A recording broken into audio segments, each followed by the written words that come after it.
Hey everyone, and welcome back. This week's episode is going to be a little bit different. I'm going to make my way back to my own art practice in this video. Some of you may not know, but I am a full-time practicing artist. I just graduated, got my master's degree, hopefully going to do a PhD in visual arts. So for me, my passion is art, specifically abstract art or abstract expressionism. This video is going to be a little bit different. Yes, I am still in El Salvador and I'm still traveling, and I have lots of travel vlogs coming up for you. I wanted to return back to the material practice and talk a little bit about painting and start a series that I've wanted to do for a while, and that is to kind of take you through the steps of how I paint and how intuitive painting could work for you, and ways of kind of being able to do this yourself. So when I first started this channel, I wanted it to be sort of like a tutorial channel where I could show you different ways or methods of painting, not only methods but ways to internally kind of take out whatever you're seeing and feeling and encourage you to put that on the canvas. And part of doing that is by intuitive painting, and I want to talk a little bit about that today.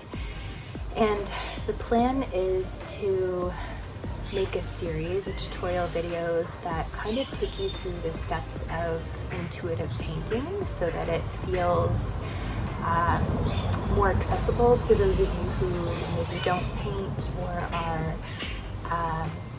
not comfortable with kind of putting that first stroke down on the paper. So hopefully this will be for you.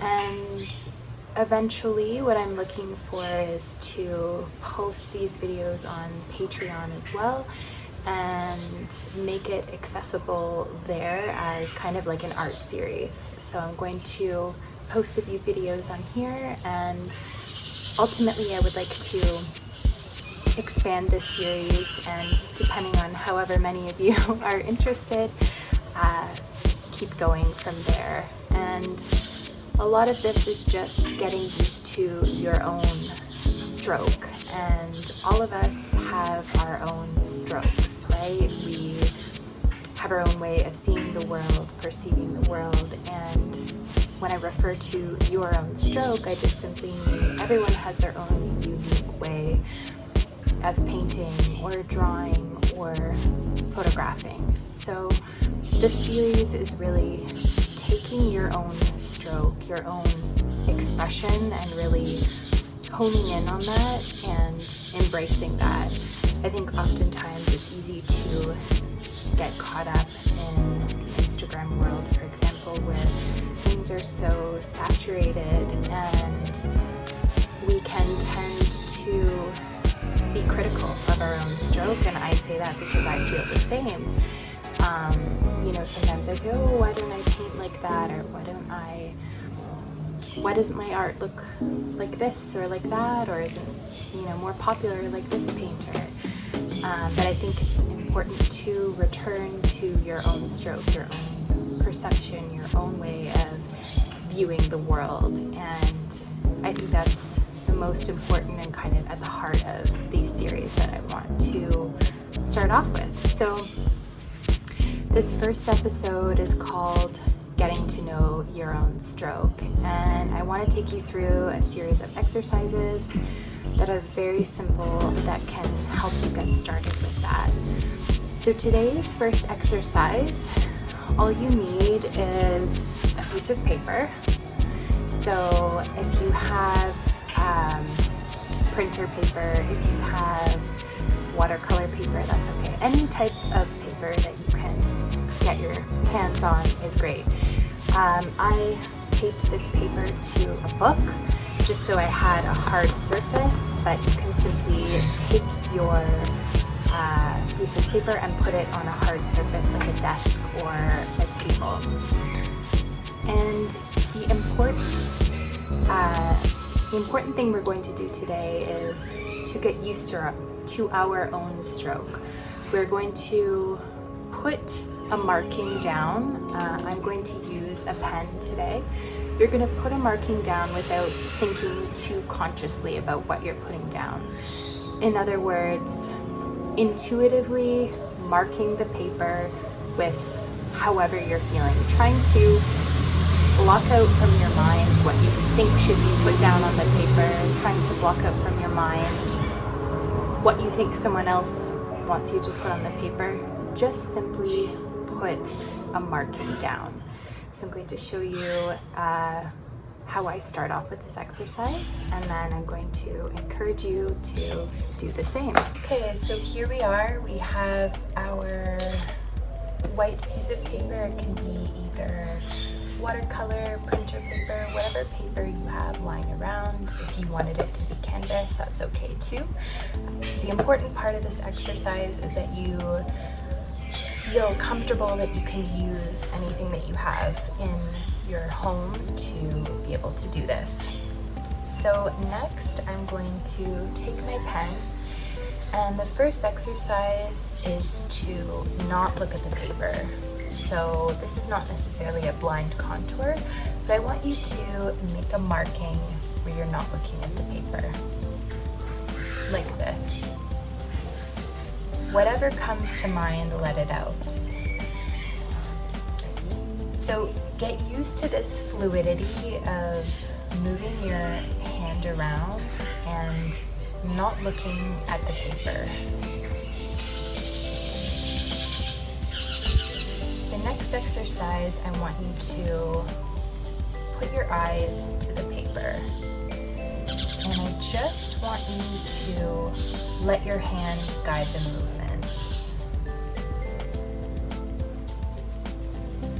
You'll notice that the movement and expression that you make when you're looking at the paper is very similar to the expression that you make when your eyes are closed, which means that in some part when we are intuitively painting or drawing, we are garnering from the unconscious, and we are grabbing whatever we are seeing and feeling, and we are recording this and archiving this onto the paper in front of us without thinking too much about what we are doing.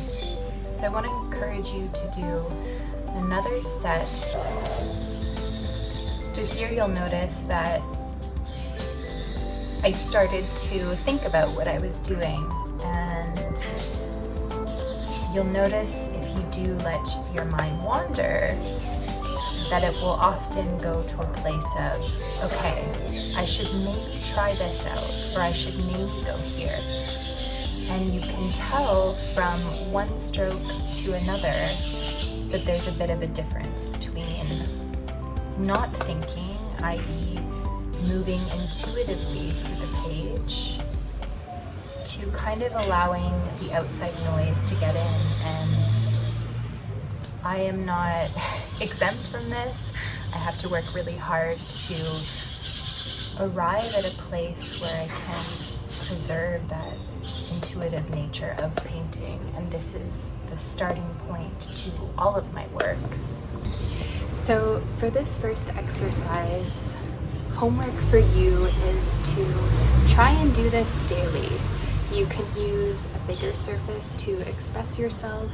You can use a smaller surface, whatever you need to do to feel comfortable. And the more you start expressing and allowing your mind to put a stroke down on the paper without questioning it, then you can kind of feel like, all right, let's move on to step 2. And of course, painting is not linear, but it's a little bit easier to continue on with these series if I provide you with some helpful steps that you can use at the beginning or end of this process. So what I tend to do once I have sketched out a part on a painting, either with charcoal or pen, I will sketch something like intuitively, right? What I'm feeling in the moment. Leave that stroke down. That for me is layer one. It also gets you comfortable with blank canvas, right? It can be very daunting, even for me who has been painting essentially my whole life. I still find it very daunting to have a white canvas staring in front of me with a potential for so many ideas and so many ways to go about it. Sometimes it's easier just to mess the canvas up and put a stroke down. Now, I always take the first stroke that I put down on the canvas as kind of a foreshadowing of what's to come. It gives me the structure I need to start adding color. It gives me the depth I need to start figuring out where I want to develop forms in the painting. And it also loosens up the way that I'm going to approach the canvas itself. So these are really important parts for me that I think will also help you in getting used to your own stroke in the painting or drawing process. And part 2 of this, we are going to start playing around with adding layers on top of these drawings. And we can also start to incorporate paint into these intuitive markings and see how well that translates. And the idea is that each week we are going to start building on the painting, building on our stroke, getting used to the beauty of everyone's unique stroke. So I hope you all enjoy that activity. Let me know in the comments if you've tried this exercise. Let me know what you've figured out, and let me know if you enjoyed this series. I definitely want to keep